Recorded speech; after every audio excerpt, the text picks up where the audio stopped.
기독교 교회의 역사에 있어서 중요한 회의들이 몇몇 회의들이 있었습니다.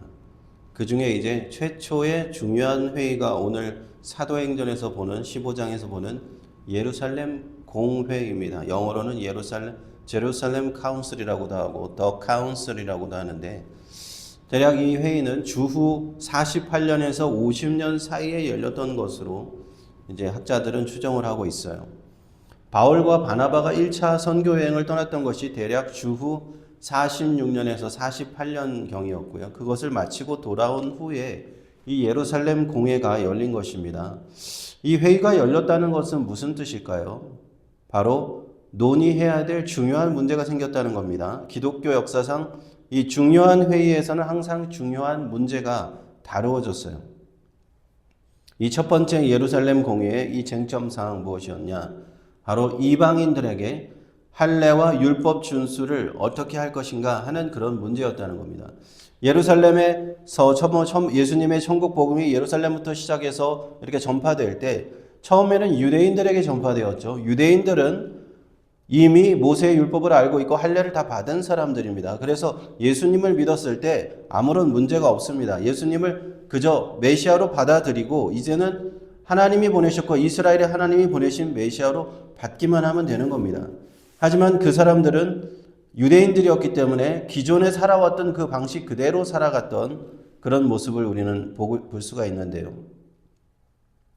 그러나 이제 이방인들이 예수님을 믿고 돌아왔기 때문에 이방인들은 할례도 받지 않았고 하나님의 율법을 전혀 지키지 않았던 사람들, 그 사람들을 어떻게 해야 될 것인가 하는 문제가 생긴 겁니다.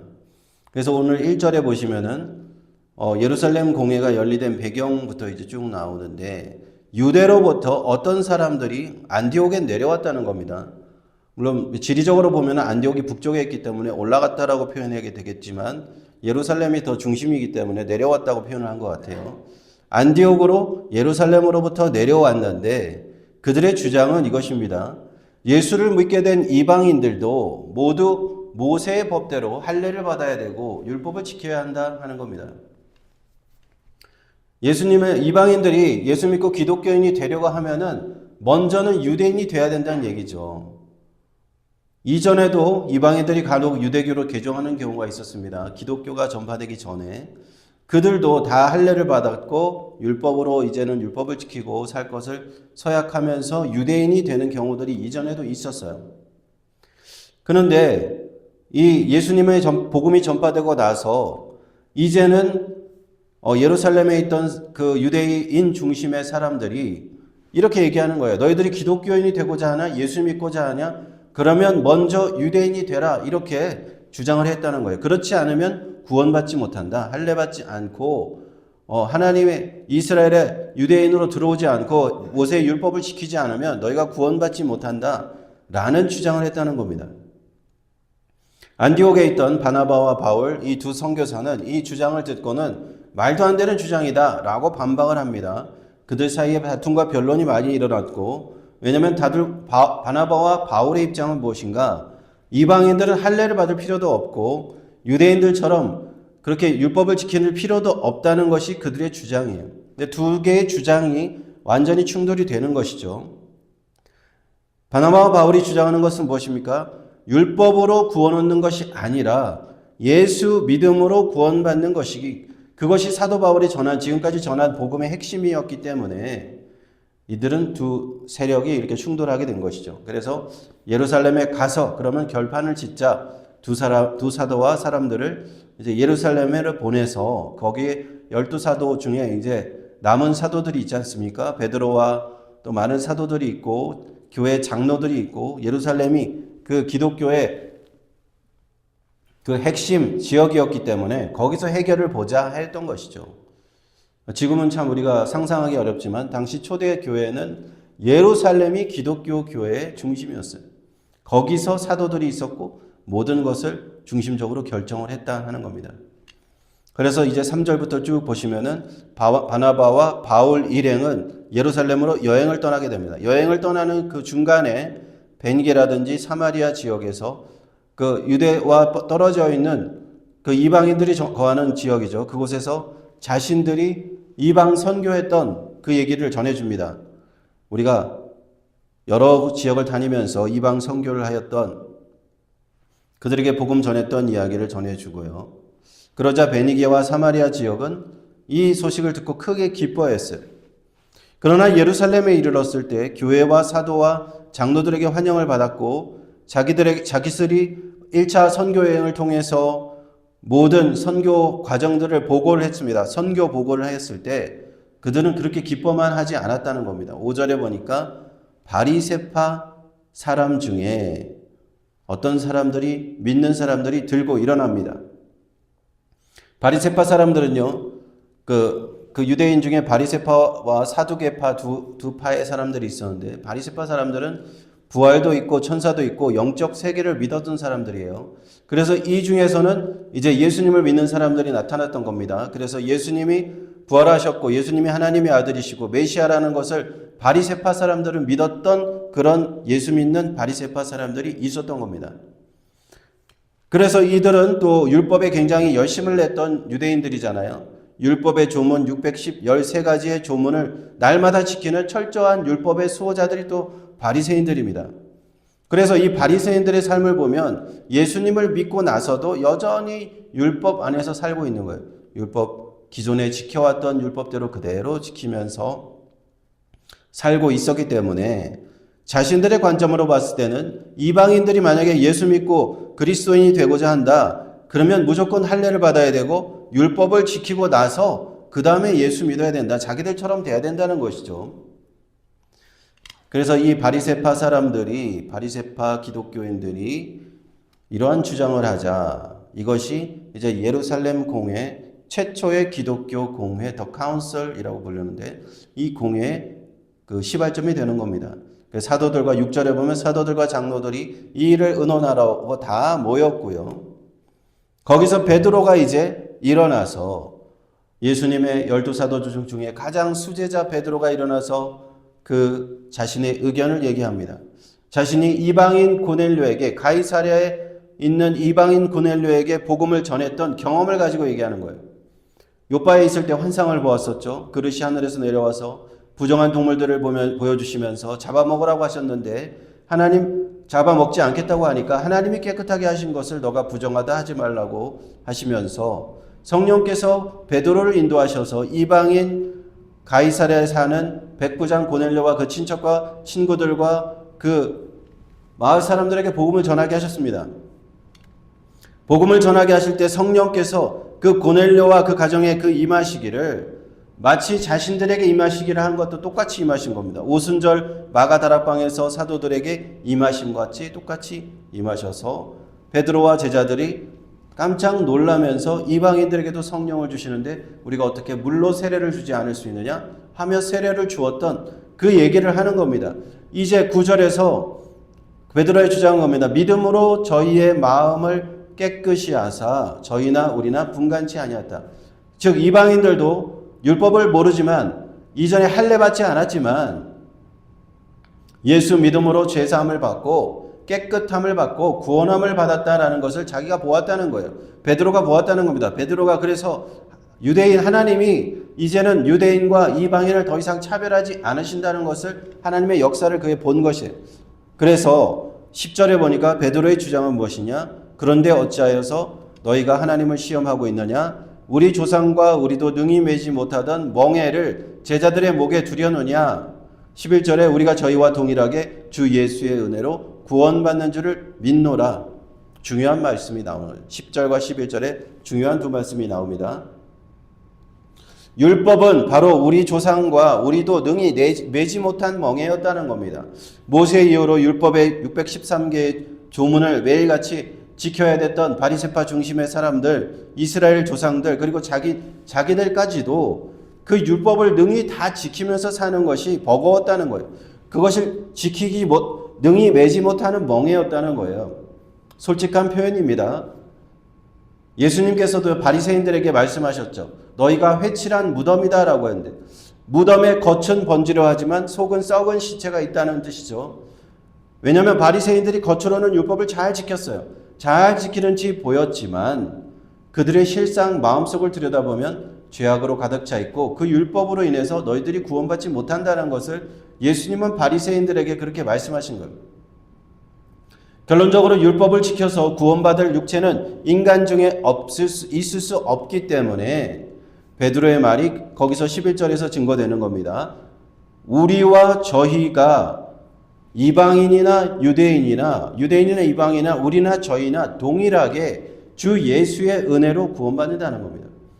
율법으로 구원받는 것이 아니라 주 예수 십자가의 은혜로 말미암아 구원받는다 하는 것을 분명하게 얘기하는 겁니다. 죄인된 인간이 구원받을 길, 율법을 지킴으로 구원받는다는 것이 아닌데 어떻게 이방인들에게 또 율법을 지키라고 하느냐? 우리도 지키지 못했는데 라고 얘기를 한 것이죠.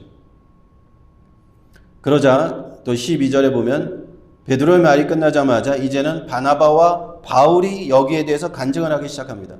하나님께서 자기들이 1차 전도 여행을 통해서 갔던 그 모든 지역에서 어떻게 행하셨는지, 성령께서 얼마나 표적과 기사를 행하셨는지, 루스드라에서 어떻게 나면서부터 안전병이 되었던 자를 성령께서 일으키셨는지 다 이런 하나님의 이방인들에게 복음을 전한 자기들의 경험, 거기서 성령의 역사를 보고를 하죠.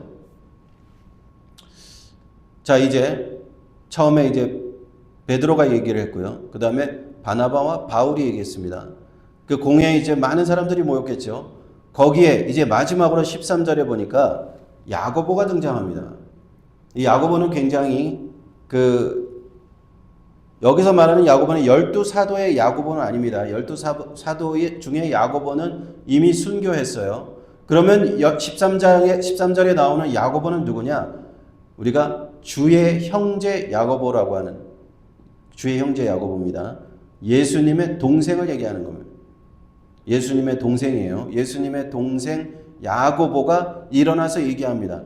나중에 그 사도행전과 뒤에 복음서를 쭉 보시면 알겠지만 이 초대교회에서 그 예수님의 형제들 중에 이 야고보가 굉장한 초대교회에 영향력 있는 지도자 역할을 했다는 것을 우리는 알 수가 있어요. 아마도 12사도들과 더불어서 가장 영향력 있는 지도자가 예수님의 동생 야고보였습니다. 그 야고보가 말씀 일어나서 얘기하는 겁니다. 13절에 형제들아 내 말을 들으라. 자, 초대교회에서는 예수님께서는 부활 승천하셨지만 예수님의 친동생이 있는 거예요. 물론 요셉과 마리아의 한 뱃속에서 태어났지만 예수님은 성령으로 잉태하셨기 때문에 그 친동생의 의미가 그렇게 크게 있는 것은 아니지만 어쨌든 어머니 마리아와 한 배에서 태어났잖아요. 그 예수님의 동생들은 처음에는 예수님을 믿지 않았습니다. 동생임에도 불구하고 가족임에도 불구하고 믿지 않았지만 예수께서 부활하신 이후로 초대교회에서 중요한 역할을 하고 있었어요. 믿음에 가장 앞장서서 어머니 마리아와 함께 그 오순절 마가 다락방에서 그 120문도가 모였을 때 주의 어머니 마리아도 있었고 주의 동생, 주의 형제 야고보도 있었다라는 기록이 있습니다. 그래서 그 야고보가 13절에 이제 이렇게 얘기하는 겁니다. 내 말을 들으라. 형제들아 내 말을 들으라. 예루살렘 교회에 권위를 가진 그가 얘기를 합니다. 14절에 보니까 하나님이 처음으로 이방인 중에서 자기 이름을 위할 백성을 취하시려고 저희를 권고하신 것은 시몬이 거였다. 시몬은 베드로를 얘기하죠. 베드로가 이렇게 쭉 얘기했다. 하나님께서 이방인들을 위해서 복음을 전하도록 하신 것은 베드로의 말을 들었으니까 우리는 베드로의 말을 다 인정한다라는 것을 먼저 이렇게 전제를 하고 15절에 보니까 선지자들의 말씀이 이와 합하도다. 자, 선지자들의 말씀을 갖다 내는 거예요. 유대인들이 가장 중요시하기엔 두 가지 말씀이죠. 율법과 선지자입니다. 모세, 오경과 선지자의 말씀이에요. 모세가 지었던 창세기, 출애굽기, 레위기, 민수기, 신명기와 선지자의 말씀, 이사와 예레미야, 에스겔 같은 그런 선지서, 이와 같은 말씀 두 종류의 말씀을 가장 유대인들은 중요시하게 생각했는데 선지자들의 말씀을 얘기하는 거예요. 여기서 말하는 선지자의 말씀은 아모스 9장 11절과 12절의 말씀이에요. 아모스 9장 11절과 12절에는 이방인에 관한 말씀이 기록되어 있는 구절이에요. 이방인들에게 성령을 부어주실 것을 이미 아모스 선지자가 예언하였다라는 것이 기록이 되어 있습니다. 그래서 16절에 보면 그 내용이 있는데 이후에 내가 돌아와서 다윗의 무너진 장막을 다시 지으며 그것도 퇴락한 것을 다시 지어 일으키려니 다윗의 무너진 장막은 무엇입니까? 이스라엘을 구원하시려고 예수 그리스도께서 메시아로 임하셔서 이스라엘을 구원하신다라는 얘기고요. 17절에 그 남은 사람들과 내 이름으로 일컬음을 받는 모든 이방인들로 주를 찾게 하려 합니다 라고 했습니다. 모든 이방인들로 그 예수 그리스도께서 오시면은 이스라엘 백성을 다시 일으키실 뿐만 아니라 다윗의 무너진 장막을 다시 일으키실 뿐만 아니라 이제는 이방인들도 하나님을 만나게 될 것이다. 어디에 기록되어 있느냐? 여러분들이 좋아하는 선지서의 아모스 선지서에 기록이 되어 있다는 겁니다. 즉 예로부터 18절에 즉 예로부터 이것을 알게 하시는 주의 말씀이라 함과 같으니라. 하나님은 이것을 예로부터 이미 기록해 놓으셨다는 거예요. 이방 선교는 하나님의 뜻이라는 것이죠. 이것은 선지자의 입을 통해서 미리 아모스서에서 선지자가 아모스서 9장에 기록하셨다. 그러므로 이 야고보의 지도자 야고보의 결론은 무엇인가? 19절에 보니까 내 의견에는 이방인 중에서 하나님께로 돌아오는 자들을 괴롭게 하지 말자는 거예요. 바리새파 그리스도인들을 주장했죠. 너희들이 기독교인이 되기 전에 할례를 받아라. 율법을 지켜라. 이렇게 우리 조상들과 우리도 지키기 버거웠던 율법의 멍에를 그들에게 또 지워서 그들을 괴롭게 하지 말자는 거예요. 베드로의 주장을 덧붙여 주는 겁니다. 베드로 주장을 지지해 주는 거죠. 내 의견에는 야고보 또한 하나님께 돌아오는 이방인들을 괴롭게 하지 말고 20절에 보면 다만 그들에게 지켜야 될 것을 네 가지만 얘기하자라는 것이 야고보의 주장입니다. 네 가지. 첫째는 우상 숭배를 하지 말자. 우상의 더러운 것. 두 번째는 음행. 세 번째는 목매어 죽인 것. 네 번째는 피를 멀리하게 하자. 여기서 이제 그 목매어 죽인 것, 피. 여기서 이것을 자세히 들여다보면은 이방인과 유대인들의 이 식탁의 교제에 관한 내용을 이제 정하려는 것 같아요. 그게 무슨 말이냐면 이방인과 유대인이 교제를 하려고 하니까 먹는 것이 자꾸 걸립니다. 레위기에서 정한 음식과 정한 음식과 부정한 음식을 이렇게 구별해 주셨잖아요. 그래서 이것은 먹을 수 있고 이것은 먹을 수 없는데 유대인들은 그것을 분명하게 선을 지키고 있고 피를 먹지 말라고 하는 것을 유대인들은 분명하게 지키고 있는데 이방인들은 그런 걸 하나도 지키지 않죠. 아무거나 다 먹습니다. 피도 다 먹습니다. 그래서 일단은 음식에 관한 것 이방인들이 그전에는 목매달아서 죽인 동물의 고기를 피가 있는 채로 먹었던 그런 관습이 있었단 말이에요. 그래서 목매달아 죽인 그런 고기를 먹는 것, 그리고 피채로 고기를 먹는 것, 이런 것만 이방인들에게, 예수 믿는 이방인들에게 금하자. 그리고 또 우상숭배는 당연히 해서는 안 되니까 우상숭배를 하지 말라고 하고 음행도 해서는 안 되니까 음행도 하지 말자고. 이것만 우리가 딱 중요한 것이니까 이것만 얘기하자라는 것이 야고보의 주장이었습니다. 21절에 보면 이것은 이미 이방인들에게 모세를 전하는 자, 즉 예전에도 이스라엘의 하나님을 전하는 자들이 있었어요. 이방의 각 지역마다 유대교 회당이 있었잖아요. 그 회당에서 너희들이 이방인이지만 이스라엘 하나님을 경외해라 하면서 전하는 자들이 있었는데 그들이 딱 세 가지를 얘기했다고 해요. 이방인들에게 우상숭배하지 마라, 음행하지 마라, 살해하지 마라. 그리고 이스라엘 하나님께 돌아와라. 이렇게 옛날부터 그 유대교 회당에서 전했던 그런 기록들이 있습니다. 그래서 21절에 그 내용이 나오는 거예요. 이미 이방인들에게 이런 것들이 중요하다고 모세의 율법을 다 지킬 수는 없지만 이 네 가지 내용은 중요하니까 이것을 이방인들에게 우리가 얘기하자. 그래서 이것이 야고보의 주장이 이방 선교에 있어서 어느 정도 초대교회의 지침이 된 것입니다. 그런데 이것이 훗날이 되면요, 약간은 바뀝니다. 이 초대교회 이 예루살렘 공회에서 이 네 가지를 정했지만 훗날에 사도 바울을 통해서는 이제 음식에 대한 규정도 다 철폐가 돼요. 음식은 그 한마디로 정의를 하게 되면 모든 음식은 말씀과 기도로 거룩하여지니까 심지어 우상의 제단에서 만약에 그 제사를 드린 음식이라 할지라도 기도와 말씀으로 거룩하여진다. 그러니까 거기에 대해 거리낌이 없다라고 나중에는 바뀝니다. 그래서 음식 규정 그것은 야고보가 얘기했던 것이 뒷날에 다 바뀌지만 두 가지는 바뀌지 않습니다. 우상 숭배와 음행 이것을 금하는 것.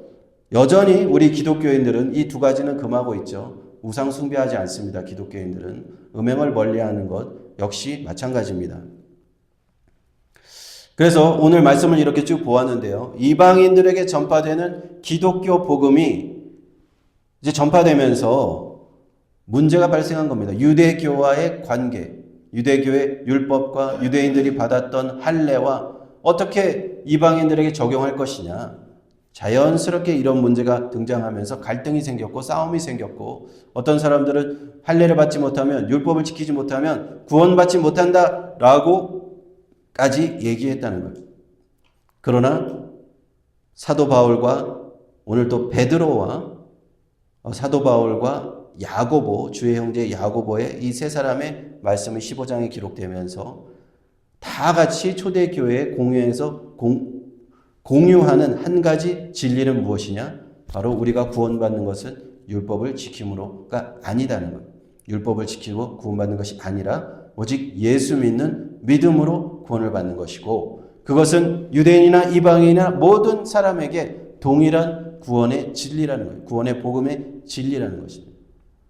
그러므로 우리가 오늘날 이 복음을 전할 때 우리가 구약 성경을 물론 하나님의 말씀으로 받고 이것을 지키고 있지. 하나님의 말씀으로 우리가 존중하고 있지만 그 율법의 조문을 우리가 전하지 않는 이유는 바로 이 일이 때문입니다. 율법은 하나님의 말씀이고 그것을 통해서 우리가 깨닫는 것은 우리가 이것을 다 지킬 수 없는 죄인이구나 하는 것을 깨닫기 위해서 율법이 기록된 거예요. 율법이 기록된 목적은 그것입니다. 너희가 율법을 완벽하게 지킬 수가 없다는 것을 하나님이 보여주셨어요. 그래서 내가 율법의 말씀을 두고 이렇게 지켜보면 율법과 나를 비교해보면 내가 죄인인 것이 드러나는 것입니다. 내가 율법의 조문을 다 지킬 수 없다는 것은 내가 하나님 앞에 거룩하여질 수 없고 구원받을 수 없는 죄인이라는 것을 우리는 깨달을 수밖에 없는 거예요. 그래서 우리가 예수 그리스도의 십자가로 구원받을 수 있다는 겁니다. 이 복음은 여전히 우리에게도 유효하고 21세를 살아가는 저와 여러분에게 이 복음은 동일하게 전파되었습니다. 예수님을 위해서 예수 그리스도의 이름으로 우리는 구원을 받는다. 믿음으로 구원을 받는다.